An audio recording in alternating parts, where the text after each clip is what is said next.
안녕하세요. EBS 평생학교 시청자 여러분. 저는 국립국어원 온라인 가나다에서 국민들의 국어 궁금증을 풀어드리고 있는 연구원 이수연입니다. 오늘은 단어 문장 구조를 다룬 앞 강의 주제와는 다르게 높임법을 주제로 하여 공부하겠습니다. 높임 표현에서 빠질 수 없는 것인데요. 한 문장 안에 시를 몇 개까지 쓸 수 있나요? 이런 걸 질문하시는 경우도 참 많아요. 높임 표현이 한 문장 안에서 여러 번 중복되어도 괜찮은지를 물어보시는 거죠. 예를 들어서 방금 집에 오신 어머니께서 가방을 내려놓으시며 심부름을 했는지 물어보십니다. 라는 문장일 경우에 오신, 내려놓으시며 물어보십니다. 라고 높임 표현이 계속 들어가는데 이렇게 높임 표현이 중복될 때 종결 어미에만 즉, 맨 끝에만 시를 쓴다는 사람도 있고 다 써야 한다는 사람도 있고 말이 다 달라서 뭐가 맞는지 잘 모르겠다. 이런 질문인 거죠. 용언이 이렇게 연속될 때 시를 쓰는 방식이 딱 정해져 있지는 않습니다. 그런데 위와 같은 경우에는 높여야 할 대상이 한 행위인 오다, 내려놓다, 물어보다에 모두 시를 쓰는 것이 알맞다고 봅니다. 각각 뚜렷한 행동이기 때문이죠. 언어 예절 자료에서 이렇게 설명을 해놨습니다. 한번 볼게요. 용언이 여러 개 함께 나타날 경우에 일률적으로 규칙을 세우기는 어렵지만 문장의 마지막 용언의 높임의 서너말 어미 시를 쓴다. 경우에 따라서는 그 밖의 용언에도 시를 넣을 수 있다. 용언마다 시를 넣는 것이 더 높이는 말이라고 생각해서 그렇게 말하는 사람들이 있으나 용언마다 시를 넣는 것은 바람직하지 않다. 지나친 존대는 도리어 예의가 아니고 모든 용언에 시를 넣는 것이 항상 자연스럽지도 않기 때문이다. 뭐뭐가 이 일을 마치고 갔다를 높여 말하는 경우 뭐뭐가 일을 마치시고 가셨다 또는 뭐뭐가 일을 마치고 가셨다라고 말할 수 있다. 그런데 왔다가 가셨다 보다는 오셨다가 가셨다가 자연스러운 반면 읽으시고 계시다 보다는 읽고 계시다가 적절한 말이다. 라는 언어 예절 자료를 참고하실 수 있습니다. 그 다음 또 조사와 관련해서는요. 존칭의 조사 깨서와 깨를 입으로 말할 때, 즉 대화를 할 때 써야 되나 이제 이런 의문이 드는 것에 대한 궁금증을 해소할 수 있는 정보인데요. 존칭의 조사 깨서와 깨는 대화할 때는 잘 쓰지 않아요. 용언에 쓰인 시로도 충분히 높였다고 생각하기 때문이죠. 입말에서는 깨서 깨든과 같은 조사보다는 그냥 이가, 한테 등을 쓰는 것이 더 자연스럽습니다. 하지만 깍듯이 존대해야 할 사람이나 공식적인 자리에서는 깨서나 깨 등으로 높여야 되겠죠. 깨서와 깨를 쓰시는 경우에 참고하여서 잘 표현하실 수 있겠죠. 이제 말씀이라는 단어를 쓰는 문제를 생각해 볼게요. 여러분들은 말씀 그러면 상대방의 말만 높여서 쓰는 단어다 이렇게 주로 생각하잖아요. 그런데 이 말씀이 나의 말을 낮추는 표현이기도 해요. 제 말씀을 좀 들어보시고 말씀을 하세요. 방금 제가 설명드린 것에 따르면 이 두 말씀은 다 바르게 쓰인 거죠. 말씀의 쓰임이 두 가지인데 예시를 좀 더 볼게요. 자신의 말을 낮추어 이르는 말씀은 원장 선생님 또 한 말씀을 여쭙고 싶습니다. 이 돈은 고맙게 쓰겠다고 말씀 전해 주십시오. 이럴 때는 자신의 말을 낮추어 이르는 말씀입니다. 그 다음 상대방의 말을 높여 이르는 말씀의 예로는 선생님의 말씀대로 저는 집으로 돌아가겠습니다. 아버님 말씀도 옳으신 데가 있습니다. 여기에 쓰인 것은 상대방의 말을 높이는 말씀의 쓰임이죠. 두 가지 말씀의 쓰임 잘 구별해서 쓰실 수 있겠죠? 표현을 부드럽게 하는 주다, 공손함을 더하는 오와 들이다 쓰임을 알아보겠습니다. 제가 3개의 문장을 여러분들과 함께 살펴볼게요.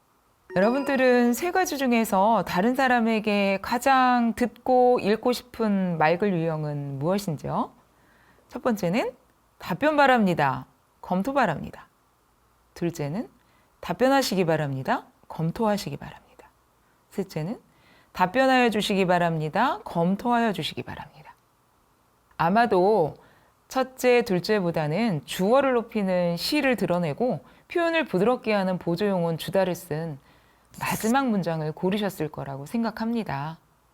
물론 둘째 문장처럼요, 시만이라도 쓰면 높임법에 어긋나지는 않지만 그 문장은 보조용어인 주다를 쓴 끝 문장의 느낌과는 전혀 다르죠. 딱딱한 느낌도 들고요. 그래서 마지막 문장처럼 말하고 쓴다면 상대방에게 훨씬 호감을 줄 수 있을 겁니다. 또 공적 문서에 보고합니다와 보고드립니다 중 어느 것이 알맞은지를 묻는 경우가 있습니다. 드리다는 공손한 행위의 뜻을 더하는 전미사이거든요. 그래서 보고합니다 보다는 보고드립니다가 공손의 뜻이 더해진 표현입니다.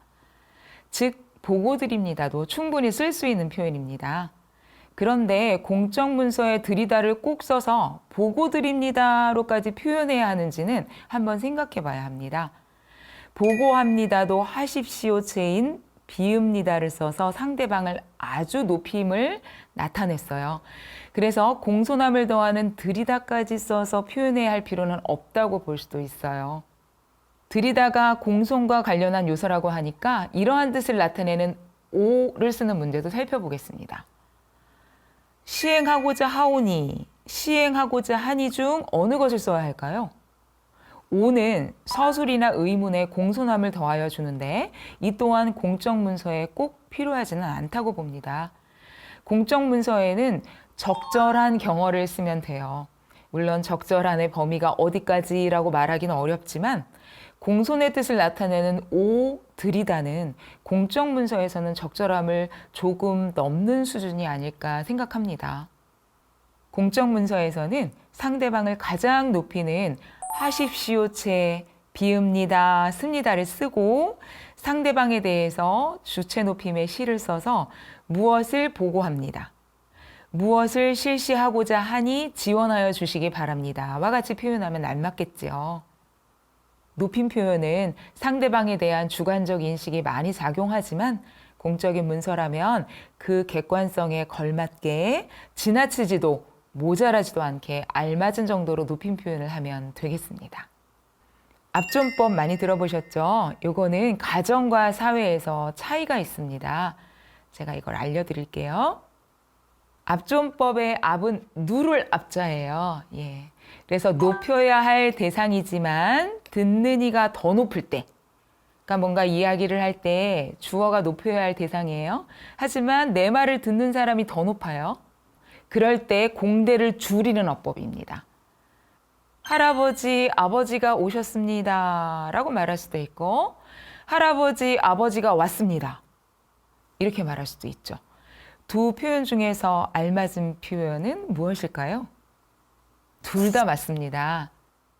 압존법을 생각하시면서 둘째 문장이 맞는다고 생각하셨을 수 있는데 전통적으로는 그렇지만 요즘은 아버지, 아들과의 관계를 고려해서 교육상 시를 넣어서 첫째 문장과 같이 표현할 수 있다고 봅니다.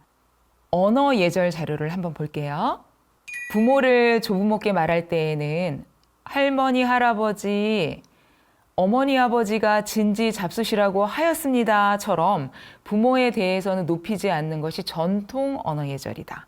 그러나 오늘날은 이러한 전통도 변해서 부모보다 윗분에게도 부모를 높이는 것이 일반화되어 가고 있고 이러한 현실을 인정해서 할머니, 할아버지, 어머니, 아버지가 진지 잡수시라고 하셨습니다와 같이 부모를 부모의 윗사람에게 높여 말할 수도 있다라고 하였으니까 압존법을 궁금해하는 분들에게 알려주실 때 참고하시면 좋겠습니다. 한편 사회에서는 어떨까요? 사장님 앞에서 부장님을 높여야 할까요? 낮춰야 될까요? 즉 사장님, 이 일은 부장이 하였습니다로 해야 될까요? 아니면 사장님, 이 일은 부장님이 하셨습니다로 해야 할까요? 사회에서는 뒤의 것과 같이 말하는 것이 언어 예절에 맞습니다. 이 또한 언어 예절 자료를 한번 참고해 볼게요.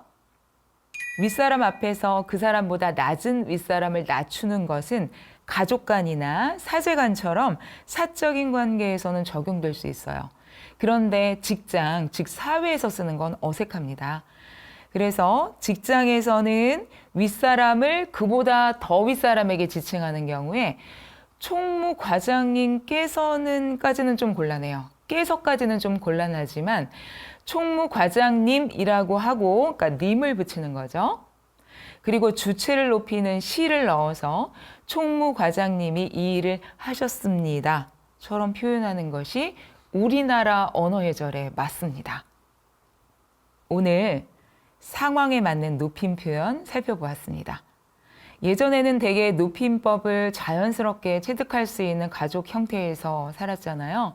그래서 높임 표현을 어떻게 해야 하는지 크게 어렵지 않게 알 수 있었어요. 그런데 이제는 가족 형태가 많이 달라졌죠. 그래서 높임 표현을 제대로 하려면 공부를 하거나 또는 그러기는 어려워서 제대로 높임 표현이 안 되는 채로 지내는 경우도 많이 봅니다. 윗사람에게 써서는 안 되는 말은 아랫사람이 나에게 하지 않아야, 하지 말아야 하는 말과 같다는 점을 생각해 보면 어떨까요? 윗사람인 나에게 아랫사람이 저런 표현을 하면 내 기분이 어떨까를 생각해 보면 상대방에게 하는 내 표현을 점검하는데 반드시 도움이 될 거라고 생각합니다. 이제 펼쳐질 두 차례 강의에서는 문장 보호를 다루겠습니다. 문장 보호는 말에서는 표시되지 않고 글에서만 나타나는 것이죠. 문장을 짜임새 있게 쓰는데 도움을 주는 문장 보호 공부 시간도 기대해 주시기를 바랍니다. 다음 강의에서 또 반갑게 뵙겠습니다. 고맙습니다.